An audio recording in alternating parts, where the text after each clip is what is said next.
Ada maju kawan kita di belakang. Itu. Itu. Ada jelas tadi lagi pada aja. Sudah. Urgent appeal to stop the violent killings of innocent civilians in Ethiopia. Dear Senator Patty Murray, we members of the Oromo community of the Oromo Community Circle of Seattle and Oromo Community Association of North America appeal to you that the United States government for an immediate action to stop the violence of killing of innocent people in Ethiopia. For over a year, the government of Ethiopia has been carrying out undeclared war on the Oromo people in Walaga, Guji, and Borana zone. Without appropriate legal justifications, just imprisoned over 9,000 people and failed to protect students and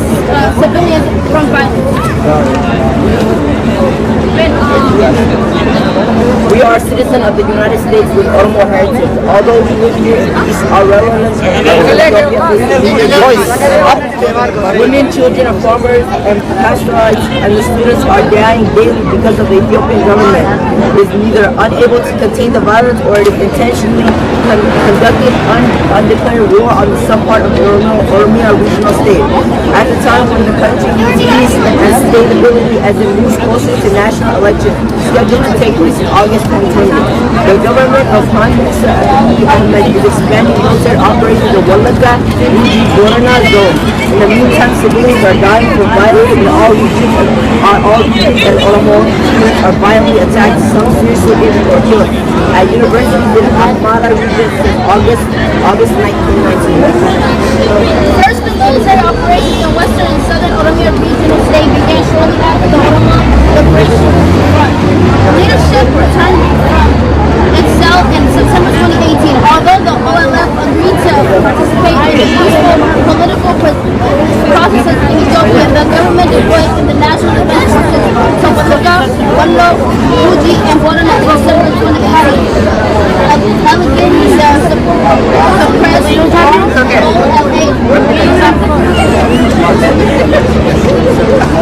combatants instead of the giving peace a chance, the government rushed to declare war on a small group of OLA, Oromo Liberation Army. Fighters who do not disarm without adequate consultation either with the OLA or the other stakeholders, nor did the Prime Minister present the case to Parliament as it is required by the Ethiopian Constitution imposing a state of emergency on any. But these zones were placed under the legal military command post since late 2018.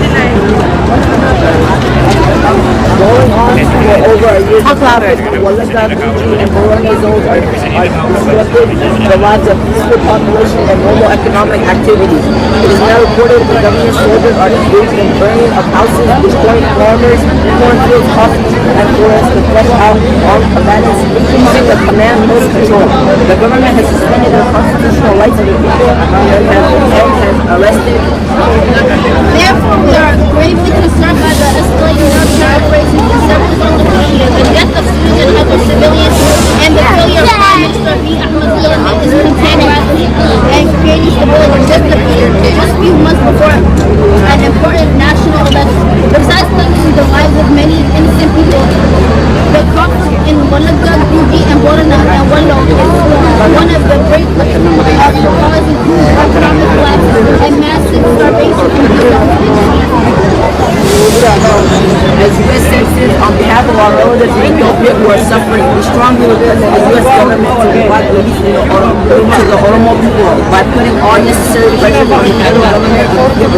and the Prime Minister Abiy Ahmed to end the war in Walaga, Guji, Wallo, and Borana zones immediately and stop arrests of students who are protesting government repression and its failure to establish peace, stability in the country, and behave responsibly. Thank you. Hey, Al-Qadam, you look at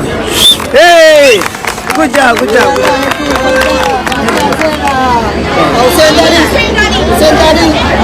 Okay. Absalom ka. And we're over here protesting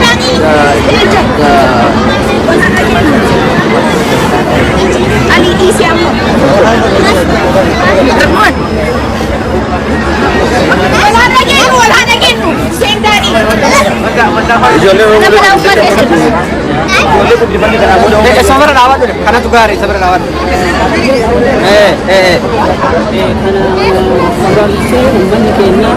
magaalaa kanatti hiriira nagaha obbolawwan keenya akka biyya keessatti himaa jiru wallaggaa keessatti jala wallaggaa keessatti gujii keessatti boorama keessatti waliigalatti kutaa oromiyaa keessatti uummanni keenya har'a dargaggeessa qeerroon keenya shamarran abbootiin haawwan keenya agartee adeemaa jiraniif baatanii har'a kanatti hiriira baatanii mootummaa biyya kana bira dhaabannee mormaa mootummaa dimookiraasiitiif gabbaanii agartee obbolawwan keenya dhumaa jiru halkanii guyyaa keessatti ammoo lixa wallaggaa keessatti naannoo oromiyaa kutaa wallaggaa keessatti guddaa ilma namaa sanyii lama kana namni taa'ee harka laalu hin jiru kanaaf caarraa kanatti baatanii namni keenya waliin dhaabachuuf sagalee walii dabarsuun kun hedduu nama gammachiisaa fuula duraafillee kanuma kan qabnu kan baasullee kanuma kanatti aansee waliin jechuu barbaadu mootummaa sanyii gubbaa mootummaa mililik kan kana mootummaa doktora biyyeen mililikii dhalatee mililikii kasanyii harka muree harka muree harkaa miti gaafa oromoon iyyuu qabaataa ture gaafa inni masaraa mootummaa keessatti lafeen baasee jedhe gaafsan gaamsa alaf baanee dhiyaa ture kanaaf harka baane ammoo harka baanee borullee bahuu keenya kanaaf gaamsa qabu sanyii duguugaa ilma namaa kadhanis uummanni oromoo qeerroo oromoo haala ka jiruuf ka keessa jirullee wal quba qabnaa hiriirri addaan cina bahuu deema kanaaf sanyii duguugaa ilma namaa irratti bobba'an tahaawwan keenya obbolawwan keenya ajjeeftu kan durraa dhaabii sin jenna kan lammeessu uummata oromoo kutaa oromiyaa keessa warra jirtan warra obbolawwan keessa dhumaa jiru wallagga keessatti gujii keessatti teettanii warri ilaaltan isiniif dhufaa jira kan kana godhaa jiru warra arsii dhufaa baalee dhufaa naannaa maraa dhufaa jira kanaaf teettanii walitti ilaalina gabbaha iyya walii dabarsa obbolawwan keessa kun sanyii duguggaa waggaa 150 kan bulchatu wayyaanee agarteetiin mallase boolatti buura doktora biyyeen qabdi baasee har'a agartee nurratti lafa dhiichisa kanaaf osoo kiristaana hin jenne osoo islaama hin jenne dhaamsan uummata oromoo fi uummata biyya jiru naannoo kutaa mara keessaa baha uummata kanaa sagalee ta'an har'a wallagga waan wallagga xiyyeeffatanii beekan maaliif uummata agartee uummandoon uummata oromummaan kan ishuun wannan jechuu barbaadu kanaaf uummanni oromoo warri teettanii ilaaltan qilla wallaggaa keessatti gujii keessatti boorana keessatti hin taa'ina isinii dhufaa jira boor baale dhaamseen qabu keessa akka nama baale dhufe uummanni oromoo maanguddoon oromoo qeerroon baale wayta abbootiin keenya abbootiin keenya gaafa uummanni oromoo dukkana keessa jiru warra diddaa gabrummaatii jedhee dallaha mootummaa harraa qabsee ala bahee warra kajinaarraa qofa dhufate kanaaf har'a maal sirrafise isinin jedha akka nama nama dhufeetti qeerroon baale maanguddoon baale uummata kana bira dhaabbadha uummanni gaafa uummanni baale buqqa'e wallaggarraa midhaan baatee isinii fide makiinaan fe'ee isinii fide ummatuma kana ummata biraatiin har'a agarteeti mootummaan habashaa ummata keenya irratti reeffa ummata keenya irratti lafa dhiitu kana teettanii ilaalina uummanni oromoo warri biyya jirtan chaansee nama tokko kaan komii irraa qabu akka nama tokkootitti obbo Lammaa Magarsaa dhaamsa asii qabu akka nama tokkootitti adalat oromoo qabu dhaamsa asii qabu obbo Lammaa Magarsaa yoo agartee ukkaamtee jiraatte warri si dura dabre warra akka Taaddasaa Taaddasaa Birruu warra akka Waaqoo Guutuu warra akka Jaarraa Abbaa Gadaa warra akka Elemoo Biltuu seenaa ofii dabarfatanii jiran gabbayii seenaa dabarfatu du'i uummanni oromoo si eegu jira obbo Lammaa Magarsaa ummata keenya haawwata keenya dargaggeessa keenya kadhumaa jiru teettee hin laalin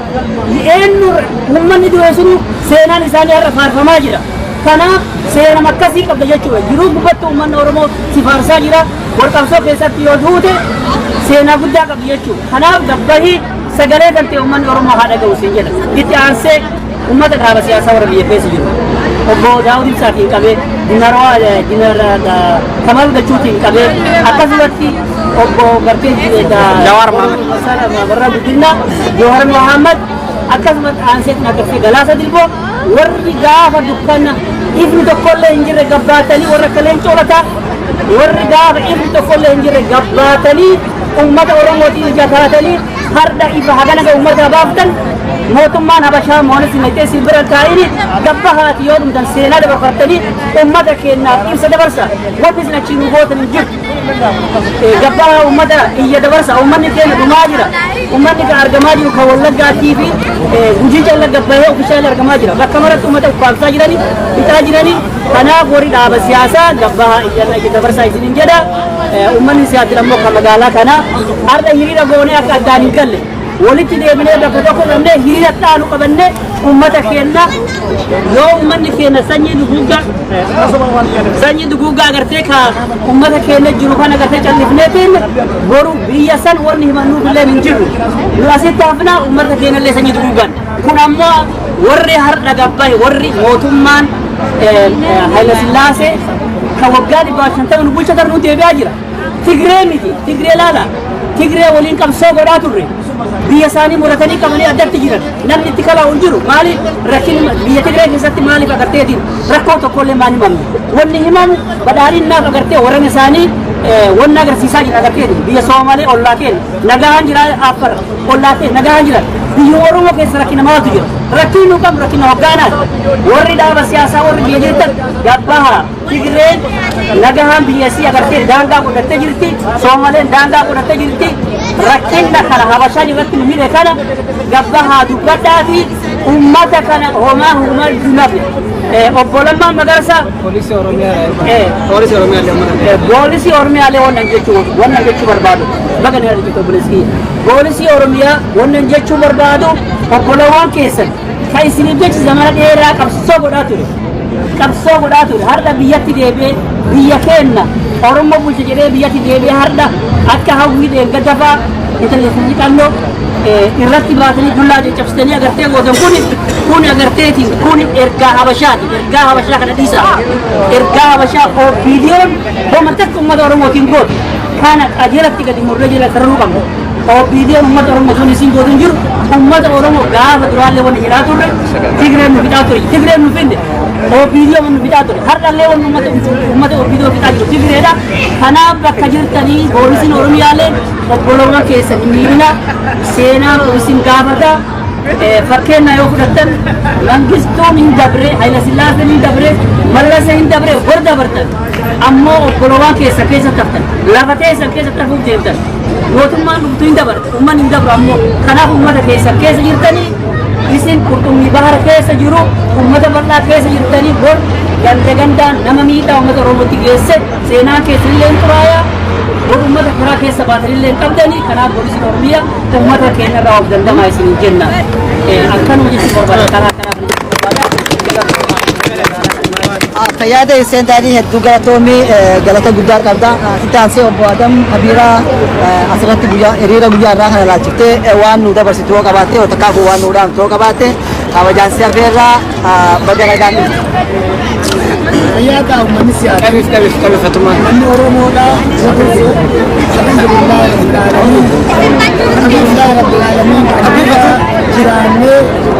Jiraannee uummata keenya sagalee dhabee uummata keenya sagalee dhabee sagalee ta'uudhaaf asin baatan galatooma ulfaataadhaan suudhaa taasisuudhaan alaamaan wanni asin baaneef wanni nuti asin baaneef waa takka tun uummata Oromoodhaa alaabaa Oromiyaa keessa jiru sagalee dhabee Ameerikaa itti dubbatu dhabee duwwaa isaatiin waan ta'eef godhan miidiyaan addunyaallee akka hin ta'e godhan hawaasa kallee akkana itti godhan intarneetillee danda'amurani hawaasni takkallee akka isaan hin argine godhan keessattuu Oromiyaa lixaa Wallagga keessatti waan uummata Oromoo godhanii sagalee ta'uudhaan qopheessee jechuudha. Kaayoo biraan qabu, kaayoon nuti qabnu uummanni Oromoo lafa isaarratti, lafa baasaarratti, lafa biyyee isaarratti mirga abbaa biyyummaasaa akka argatu qabsaa'aati. Qabsoo isaa san kan dheeroon oomishanii ol lubbuu isiidhaatti wareegdee sagantaa afaan kana gahu kanaan mootummaa mootummaa Dr. Abiy hoogganu kana bakka tanaan geessu kuni mootummaa uummanni Oromoodhaa qabsaa'ee isaanii geessatti. Waan kana irraanfatanii Oromoo afaan deebi'uun hedduu qaanii. Kanaan jecha uummata Oromoodhaa ajjeechaan, kunuunsi, hidhamuun, saamamuun, haati Oromoodhaa booyuun, abbaan Oromoodhaa booyuun, intalli Oromoodhaa akka maletti gudeedamuun gargaratti irraa dhaabbatu. Waan mastar biraaniidhaan dadhaban har'aan kana qawweedhaan godhuu barbaadanii warri waraanaa uummata Oromoo bulchina jiru kan afaan kana waraanaan wallagga amananii irratti bobba'eetiin akka jajjaratti uummata Oromoo irraa ka'u mootummaa har'aan kan Itoophiyaa bulchu Dr. Abiyyiin hoogganamtu kana keessa deebitee jajjaratti waraana kana irraa ka'u akka hawaasa Oromoo siyaasatti dabalannaa jechuudha. Siyaasudhaan waan irraanfatee hin qabne uummanni Oromoodhaa mata dhiibbaa kan shantama qabsaa'aadhaaf militii irraa qabee Sillaaseedhaa garbiidhaa wayyaanee hundinuu hin madamu. Akkuma inni kanaan jiran namuu seenaa ofiitiin dabaa kanaaf jecha